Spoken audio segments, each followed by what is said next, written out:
Welcome to Logical Logistics with your host, Joe Becht. Logical Logistics is your source for news, information, and best practices for all things logistics. Please enjoy.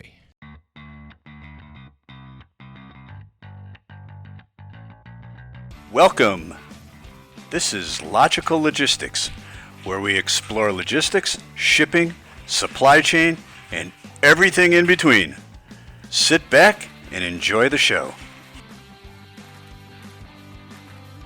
Well, thank you for joining us for the latest episode of Logical Logistics.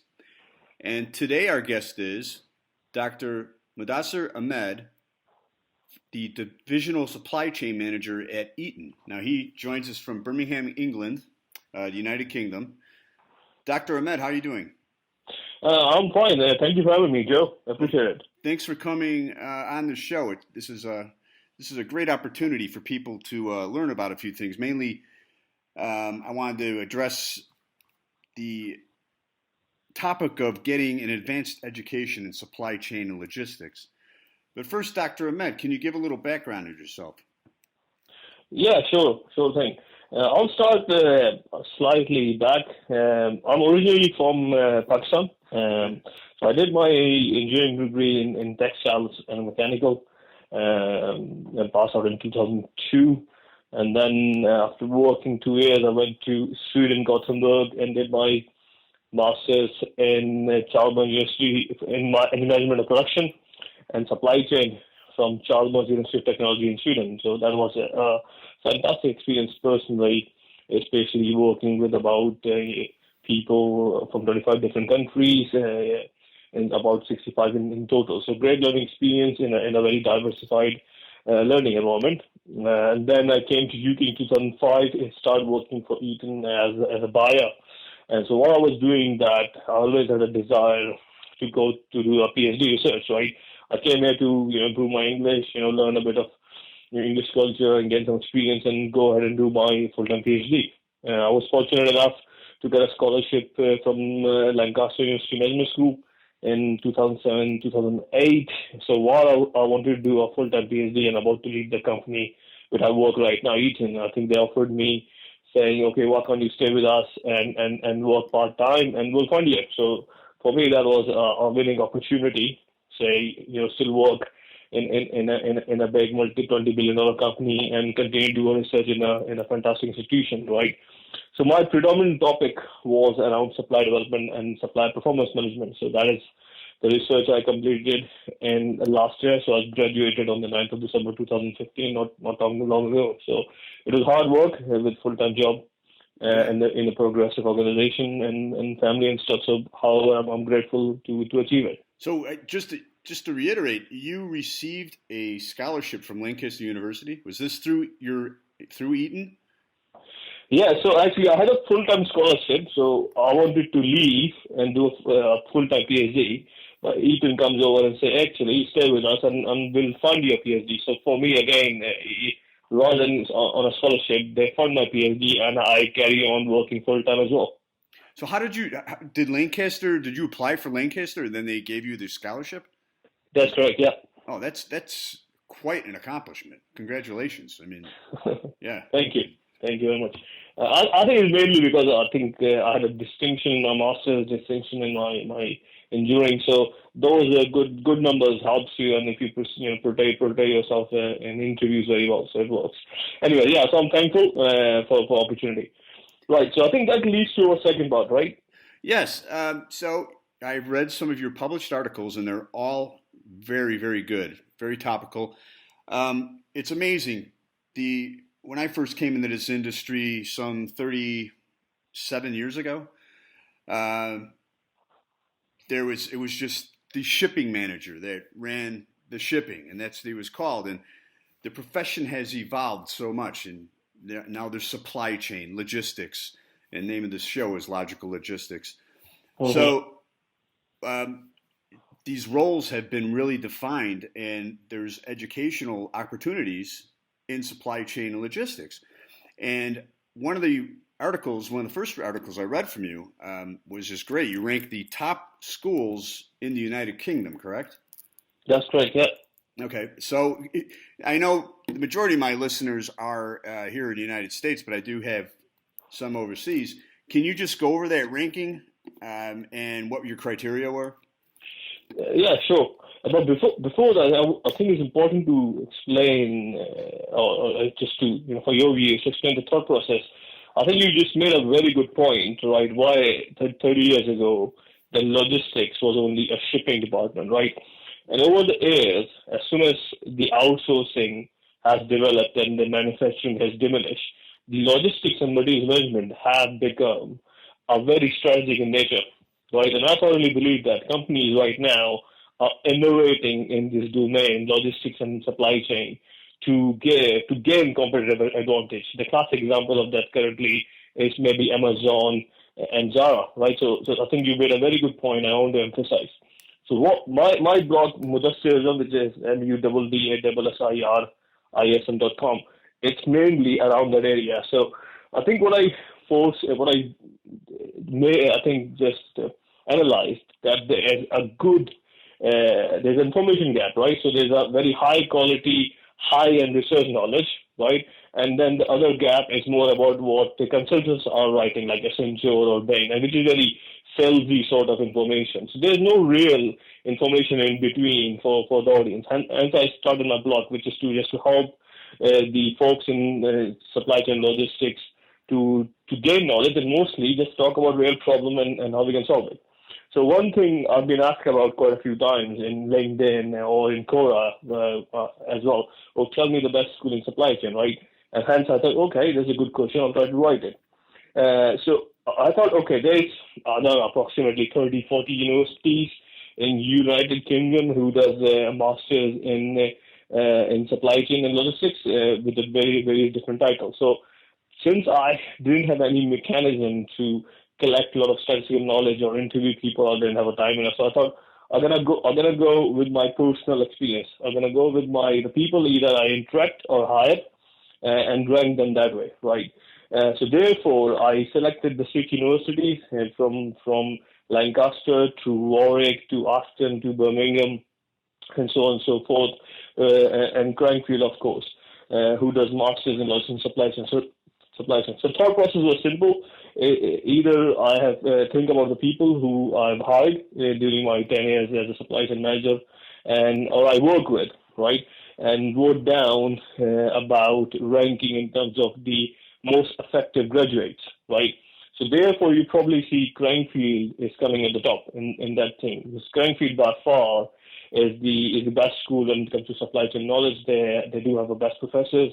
They have the best rigorous program, and most importantly, they have a very stringent criteria to get the students in. So put it all together, they'll get the very good bunch of guys and girls to come in, and then when they go out after their graduation, they're pretty smart people. I work with. So obviously, you're a big proponent for getting an education in supply chain management and logistics. I've noticed there's so many degrees that you can get at a university, but I'm looking at degrees now, and it looks like the 3 outside of a medical degree. There's finance, and there's IT, and then there's supply chain logistics. I think those degrees are most in demand and will continue to be most in demand. There's limited amount of undergraduate schools here in the United States, I know, that offer an undergraduate, but there are more and more schools that are offering it as a graduate degree. So I know you're a big proponent of that. Can you expound on why you are? In fact, didn't you have a conversation with your brother about this? Right. Yeah. Sure thing. So I think my brother asked me, why actually you want to do this? And I thought it's to gain the excellence, right? And the excellence is the best part, because if you think about most successful people, Steve Jobs, Warren Buffett, and every most successful people, most people in America and outside America. Elon Musk recently, I quite follow him as well. And all those people have one thing in common, right? Excellence in what they do. They don't do it for money, right? They don't do it they want to be rich. I think they do it because they like to do it. They wanted to do it, right? And that was my topic. So I think in your first point, as you said, the base degree supply chain is not available because supply chain essentially is the specialist field in business management, right? So you cannot probably will be able to doing when you're doing your bachelor's, right? And so therefore, I always recommend to people, right? Go ahead, work in the industry, find what you like, and then choose what your masters want to do. So when my brother says, I mean, you could do MBA, you could do anything, I said, but I want to be good in one thing, and I like supply chain, and I want to be excel in this, right? Because and I totally believe right now when I go to work every day in the morning, I totally believe I enjoy my job, and I think I have all the right theoretical tools, I have the right practical backing behind me, right, to basically face I think any practical challenges we face in our professional life. So can you go over your roles at Eaton and how this degree has enhanced your ability to manage the supply chain process? Yeah, sure thing. So I think I'll go back as my first role as a buyer, right, and then as a demand planner. So I've been fortunate enough to move from procurement to materials management to logistics as well, because I was fortunate enough to go to set up a warehouse in the Middle East from ground up, right? So from each of those opportunities, my engineering helped me, as because I have for this, let's call it common sense thinking, made me more analytical, more problem solving.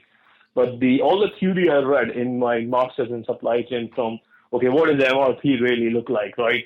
So how you design a logistics network, how you do a supply chain mapping. So as soon as I can see when there's problem hitting us in terms of, the on-time performance is down or lead times are longer or inventory is going high. So best way is to get everybody in and just do a supply chain mapping exercise. See, okay, what does our total value stream look like? What are the input variables? What is actually we wanted to achieve, and where's the waste, right? I would not know all this if I wouldn't probably have done my master's, right? What I find, I think over the period of time, by applying that theories in the real world, help me is I get better in applying those theories faster, right? And I did make sure the people I'm working with, they do understand why I'm saying what I'm saying and what is the end game look like, right? So I think the art here is not just to go into your master's degree and get a good grade. I think the trick would be how you're going to apply those theories in your practical world, and the gap is still quite wide. And I think the art is to close that gap between the theory and the practical problems. Yeah, great points. What do you see as your biggest challenges right now? I think the biggest challenge is in logistics materials management, right? What is the concept of customer service? Historically, it used to be cost, quality, and delivery. So everybody used to think I want the best quality at the best price, right? I need on time. But the world has changed right now, right? The competition is fierce, and everybody not just wanted the best price, the best quality on time. They want it faster, right? And logistics and supply chain will give us that fourth element of customer service. If your supply chain is not agile enough, they are not responsive enough, I can certainly leave a supplier with the best price, and I can go somebody who can give me quicker, because I know if I can supply quicker to my end customers, I can grow my business. So, not to interrupt you though, but are you finding that people are looking for the best price or more the best value? I think best value, okay, right? Because best value is enabling growth. Because the thing is, the lowest price with the whole outsourcing, you cannot last in a Western world. It's just not possible. Right. Yeah, and interesting you brought up outsourcing, because another one of your recently published articles, you talk about hiring temporary or interim staff, correct? Yeah. Yes. Sure thing. Yes. And yeah. Can you address the advantages of that? Yeah, I think this is again, somebody requests me, a recruiter saying, oh, why can't you hire my, no, actually the whole thing started was because last year we have an economical decline in the markets we are in, and I was struggling to get the full-time heads, right? Naturally, most businesses are squeezed in for cash, and so is us. So the proposal was, okay, get a temporary staff in, and I went ahead and get some university graduates for 6 to 12 months contracts and whatever, and those folks were fantastic, absolutely fantastic. And this is what I was trying to say. They are dedicated. They're here to actually want to gain experience. They want to have a good recommendation, and so they know they're not here to, as we use the word in England, a plodder, right? Comes in, clocking at 9 o'clock, go out at 5:30. They want a good recommendation at the end, right? And there's a hope they might get a permanent job, of course. They are, and most importantly, I think one of the things I mentioned is they have worked in different organizations and they have a diversified experience, right? And they bring a lot more experience than the folks who are working within one place for a few months and few years, right? So that is one of the benefits. And they're, of course, cost effective. And if the demand is down or demand is up, you can flex them in, flex them out. So they give you better quality product of their services. They're knowledgeable. They are good guys and good girls to work with, and you can flex them as and when the business need is there, right? So that's the whole thought process was.